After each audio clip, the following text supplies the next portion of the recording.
Hi all, welcome to Pep. അപ്പം നമ്മൾ ഇന്ന് സൈക്കോളജിക്കൽ ടെസ്റ്റിങ്ങിനെ പറ്റിയിട്ടാണ് പഠിക്കാൻ പോകുന്നത്. ഓക്കെ, സൈക്കോളജിക്കൽ ടെസ്റ്റ് എന്താണ്, അതിൻ്റെ ക്യാരക്ടറിസ്റ്റിക്സ് എന്താണ്, എത്ര ടൈപ്പുകളുണ്ട്, എന്തൊക്കെയാണ് അതിൻ്റെ യൂസസ്. അപ്പോൾ നമ്മൾ കുറേ ടെസ്റ്റ് എന്നൊക്കെ കേട്ടിട്ടുണ്ട്. സൈക്കോളജിക്കൽ ടെസ്റ്റ് എന്താണെന്നൊക്കെ കുറച്ചും കൂടെ ഡീറ്റെയിൽഡ് ആയിട്ട് നോക്കാം.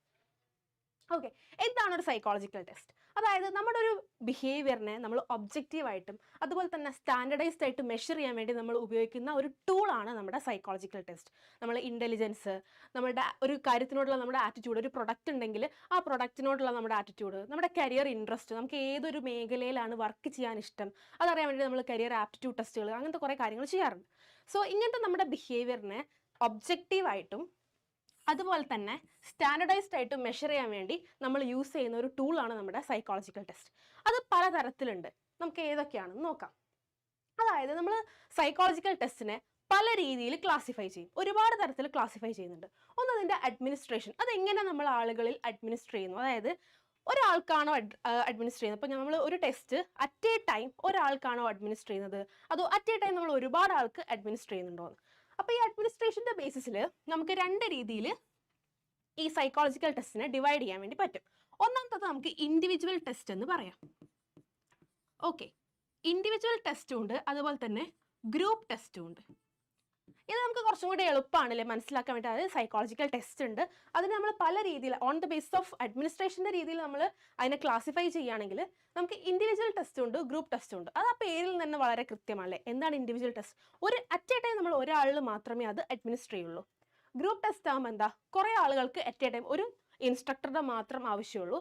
ആ ആളെ വെച്ചിട്ട് എന്താണ്, നമുക്ക് ഒരുപാട് പേർക്ക് ഒരേ സമയം ഈ ടെസ്റ്റ് അഡ്മിനിസ്ട്രേറ്റ് ചെയ്യാൻ വേണ്ടിയിട്ട് പറ്റും. രണ്ടാമത്തത് നമ്മൾ ഇതിൻ്റെ സ്കോറിങ്ങിൻ്റെ ബേസിസിലാണ് പറയുന്നത്. എങ്ങനെയാണ് നമ്മൾ സ്കോർ ചെയ്യുക എന്നുള്ളതിൻ്റെ ബേസിസിൽ എഗെയിൻ നമുക്കിതിനെ രണ്ടായിട്ട് തിരിക്കാം. ഒബ്ജക്റ്റീവ് ടെസ്റ്റും ഉണ്ട്, അതുപോലെ തന്നെ സബ്ജക്റ്റീവ് ടെസ്റ്റുകളും ഉണ്ട്. ഓക്കെ, ഒബ്ജക്റ്റീവ് ടെസ്റ്റ് എന്ന് പറഞ്ഞാൽ ഇപ്പോൾ നമ്മളൊരു MCQ ഒക്കെ ചെയ്യാൻ വിചാരിച്ചോ.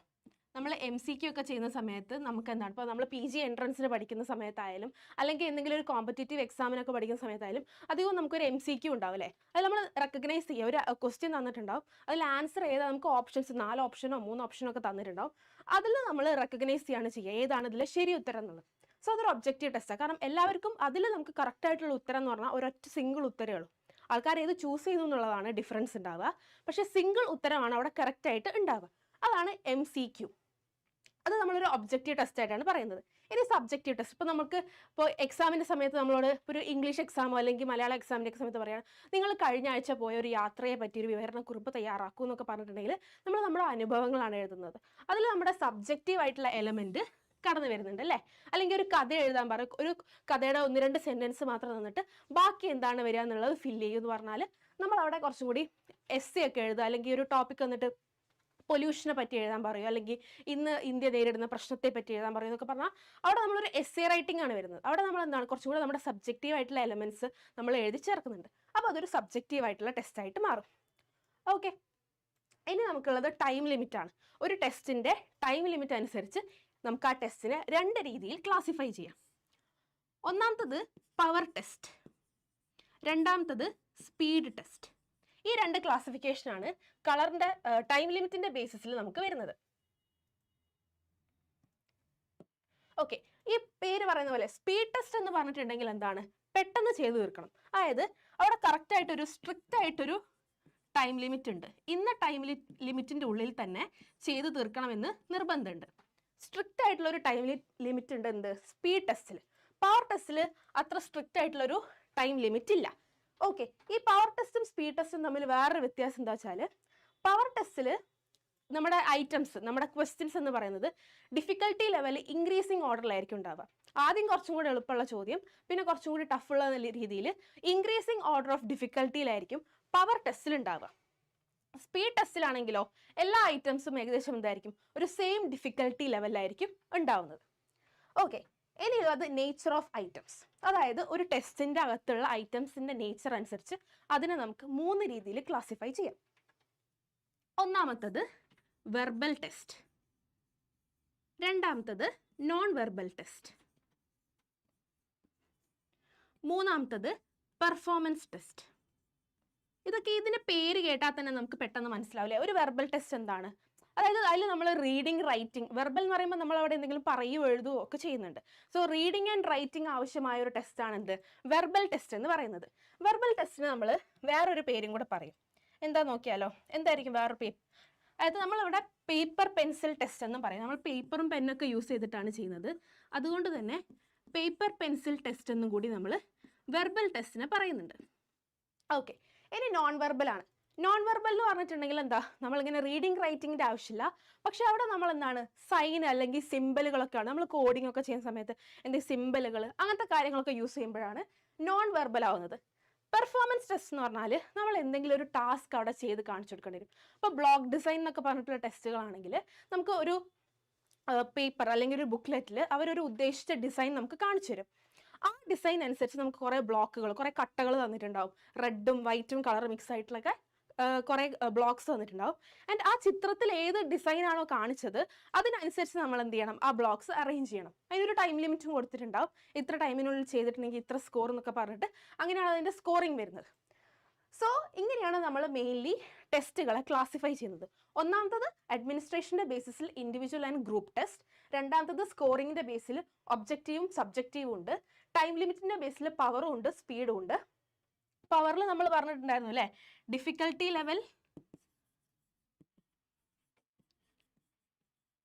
കൂടുന്നതിനനുസരിച്ചാണ് ഐറ്റത്തിനെ നമ്മൾ പ്ലേസ് ചെയ്തിട്ടുണ്ടാവുക. മറ്റതിൽ എല്ലാ ഐറ്റവും എന്തായിരിക്കും, സെയിം ഡിഫിക്കൽട്ടി ലെവലായിരിക്കും. ഇനി നേച്ചർ ഓഫ് ഐറ്റംസ് എന്ന് പറയുന്ന സമയത്ത് എന്താണ്, ആ ടെസ്റ്റിൻ്റെ ഐറ്റത്തിൻ്റെ നേച്ചർ എങ്ങനെയായിരിക്കും. ചിലപ്പോൾ നമ്മൾ പേപ്പർ പെൻസിൽ യൂസ് ചെയ്യണം, അതല്ലെങ്കിൽ നമ്മൾ ചുമ്മാ സൈനുകൾ യൂസ് ചെയ്താൽ മതി. നമ്മൾ പ്രത്യേകിച്ചൊന്നും എഴുതുകയോ വായിക്കുകയോ പറയുകയോ വേണ്ട ആവശ്യമില്ല. അല്ലെങ്കിൽ നമ്മൾ എന്തെങ്കിലും ഒരു ടാസ്ക് അവിടെ കംപ്ലീറ്റ് ചെയ്ത് കാണിച്ചു കൊടുക്കണം. ഇങ്ങനെയാണ് നമ്മൾ ബേസിക്കലി ടെസ്റ്റിനെ ക്ലാസിഫൈ ചെയ്തിട്ടുള്ളത്.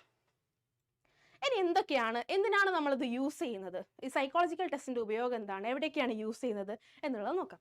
ഒന്നാമത്തെ യൂസ് എന്ന് പറയുന്നത് ക്ലാസിഫിക്കേഷൻ ആണ്. അതായത് ആളുകളെ കാറ്റഗറി ആക്കിയിട്ട് നമുക്ക് ക്ലാസിഫൈ ചെയ്യാൻ വേണ്ടിയിട്ട് ഈ ഒരു സൈക്കോളജിക്കൽ ടെസ്റ്റ് നമ്മളെ സഹായിക്കും. അതാണ് ഇവിടെ നമ്മൾ പറയുന്നത്, ഇൻഡിവിജ്വൽസിനെ ഓരോ കാറ്റഗറി ആയിട്ട് അസൈൻ ചെയ്യാൻ വേണ്ടി, തരംതിരിക്കാൻ വേണ്ടിയിട്ട് അത് സഹായിക്കും. അതുപോലെ തന്നെ മെയിൻലി നമ്മളെ പ്ലേസ്മെൻറ്റിന്, അത് ജോലിയുടെ ആവശ്യത്തിന് വേണ്ടിയിട്ട്, നമ്മൾ ഒരാൾക്ക് എന്ത് ജോലിയാണ് കുറച്ചും കൂടെ നന്നാവുക എന്നൊക്കെ രീതിയിൽ, അല്ലെങ്കിൽ അതേപോലെ തന്നെ ആ ജോലിൻ്റെ സ്ക്രീനിങ്ങിന്, സർട്ടിഫിക്കേഷൻ, ഇങ്ങനത്തെ ഒരുപാട് പ്രോസസ്സുകൾക്ക് എന്താണ് ഇത് സഹായിക്കുന്നുണ്ട്. രണ്ടാമത്തെന്ന് പറഞ്ഞിട്ടുണ്ടെങ്കിൽ ഡയഗ്നോസിസ് ആൻഡ് പ്ലാനിങ് ട്രീറ്റ്മെൻറ്റ്. അതായത് ഒരാൾ വന്നു, അയാൾക്ക് ഡിപ്രഷൻ ആണോ ഉള്ളത്, അയാൾക്ക് ആങ്സൈറ്റി ആണോ ഉള്ളത്, അയാൾക്ക് എന്താണ് പ്രശ്നം, അതായത് ഇൻ്റലിജൻസിൽ എന്തെങ്കിലും ബുദ്ധിമുട്ടുള്ളതാണോ എന്നൊക്കെ അറിയാൻ വേണ്ടി നമ്മൾ ആ കറക്റ്റായിട്ടുള്ള ആവശ്യമായിട്ടുള്ള ടെസ്റ്റ് നമ്മൾ കൊടുക്കും. ആ ടെസ്റ്റിൻ്റെ സ്കോറിനനുസരിച്ച് ഓക്കെ ഇയാൾ ഈ ഒരു കാറ്റഗറിയിലാണ് വരുന്നത്, ഒരു ആവറേജ് അല്ലെങ്കിൽ ഒരു ബിലോ ആവറേജ് വരുന്നുണ്ട്, അപ്പോൾ അല്ലെങ്കിൽ ഒരു ഇൻ്റലക്ച്വൽ ഡിഫിക്കൽട്ടി അനുഭവിക്കുന്ന തരത്തിലേക്കുള്ള ലെവലിലാണ് അയാളുടെ IQ സ്കോർ വരുന്നതൊക്കെ മനസ്സിലാക്കി ഓക്കെ അങ്ങനെയാണെങ്കിൽ അയാൾക്ക് എന്ത് ട്രീറ്റ്മെൻറ്റ് കൊടുക്കണം. ഇപ്പം ബോർഡർ ലൈനിലാണ്, ഒരു ബോർഡർ ഇതിലാണോ കിടക്കുന്നതൊക്കെ, അങ്ങനെയാണെങ്കിൽ അയാൾക്ക് എന്ത് ട്രീറ്റ്മെൻറ്റ് കൊടുക്കണം എന്നുള്ളതൊക്കെ കറക്റ്റായിട്ട് അസസ് ചെയ്യാനും അതുപോലെ തന്നെ ആ ഒരു ട്രീറ്റ്മെൻറ്റ് പ്ലാൻ ചെയ്യാനും എന്താണ് നമുക്ക് ഇത്തരം ടെസ്റ്റുകൾ സഹായിക്കുന്നുണ്ട്.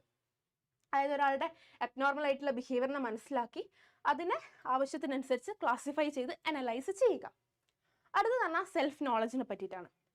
അതായത് നമുക്ക് തന്നെ ഒരു ഫീഡ്ബാക്ക് തരും. ഇപ്പം നമ്മളൊരു ട്രെയിനിങ്ങോ എന്തെങ്കിലും എടുത്തു, അതിന് മുൻപ് നമ്മളൊരു ടെസ്റ്റ് ചെയ്തു, അതിൽ നമ്മൾ സ്കോർ എത്രയായിരുന്നു, അല്ലെങ്കിൽ അതിന് ശേഷം ആ ഒരു ട്രെയിനിങ് പ്രോഗ്രാം കഴിഞ്ഞിട്ട് നമ്മുടെ സ്കോർ എന്തെങ്കിലുമൊക്കെ ഇമ്പ്രൂവ്മെൻ്റ് ഉണ്ടായോ, അല്ലെങ്കിൽ കാര്യമായ മാറ്റങ്ങളൊന്നും ഇല്ലേ എന്നുള്ള കാര്യങ്ങൾ നമുക്ക് മനസ്സിലാക്കാൻ വേണ്ടിയിട്ട് എന്താണ് ഇങ്ങനത്തെ ടെസ്റ്റ്. നമ്മുടെ തന്നെ സെൽഫ് നോളജിന് വേണ്ടി ഞാൻ ഇമ്പ്രൂവ് ആയിട്ടുണ്ടോ എന്നുള്ള കാര്യങ്ങൾ നമുക്ക് തന്നെ മനസ്സിലാക്കാൻ വേണ്ടിയിട്ടും ഇത്തരം ടെസ്റ്റുകൾ ഉപയോഗിക്കാം. ഇനി എന്തെങ്കിലും പ്രോഗ്രാമിൻ്റെ ഇവാലുവേഷൻ, ഇപ്പോൾ സ്കൂളുകളിലൊക്കെ ആണെങ്കിൽ അല്ലേ,